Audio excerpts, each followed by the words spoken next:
If you look back on your first album, it's been, well, next year has been 10 years ago. Yeah. What do you hear then? I hear a lot of the clashing, not the clashing, but the meeting of so many different samples. I guess I've just, over the course of a few records, tried to, not necessarily refine, but change the way that I approach writing songs and producing tracks with samples, partly because I've wanted to try and challenge myself for it to be more, I don't know, my own ideas, rather than relying on larger slabs or sections of other people's recorded material. Mm-hmm. But when I hear the first record, I kind of think there's something really great. And I hear the same thing. I love, a record like The Avalanches or records by guys like DJ Shadow and Cut Chemist and those guys curating and just beautifully putting together very disparate sources. And, when the end result is really magical and interesting, then, yeah, I don't know. You get into sort of arguments, I guess, about what's original or unique or what's valid as authorship. But I guess when I hear my first record, I go, wow, I used a lot of very big sections of other people's material, but often used a lot of them together. Yeah. And I kind of forget it's quite hard to make that happen. Like to get 10 different records and to find bits and pieces that actually can be pulled into key and time together to create a completely new piece of music. In my early 20s, I was just doing so much of that, trying and failing until things would match up and work together. And I also was using different software that wasn't nearly as flexible as Ableton Live that I use now. So some parts of it I kind of listen to and go, oh wow, I did some stuff actually I might struggle to do these days. Yeah? Yeah, in terms of like finding so many sources and making them work together, yeah. How long did the recording of this album? The first one? Yeah? The first album was kind of a result of maybe 3 years of just starting to discover sampling for the first time, having a computer at home that was my own that I could make music on for the first time and just making lots of tracks. And I probably made 30, 40 tracks. And then the 10 or 11 tracks that are on board Face just felt like the right collection from everything I'd finished in that time. And then 3 years later, well, it took you 3 years then to record Like Drawing Blood. Yeah. Well, that album is obviously named after the suggestion that it was a difficult experience, that it was like, taking a part of myself, a lifeblood.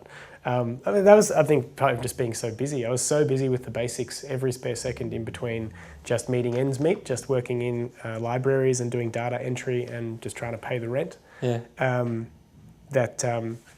I didn't really get a lot of time to work on Like Drawing Blood. And on some level, when I finished it, I felt like some of the tracks I needed to work more on. But then, I don't know, some of the minimal arrangements actually probably work. So I kind of appreciate them more now. I feel like and I feel a bit the same with the new record, that sometimes the most minimal arrangements, the ones that are most direct and stripped back and that allow space for specific statements or certain textures just to work, say, 3 or 4 sounds together at most at one time. Maybe they're the most effective songs or the most effective recordings. For the new album, you said they get harder each time. With the success you've had, do you think the next album will be harder or will it be easier? I don't know. It really kind of depends on the process you strike upon, or that you decide to take. I don't think that it'll be hard because I will be, expecting to try to sell as many records or have as big a hit as somebody that I used to know has become.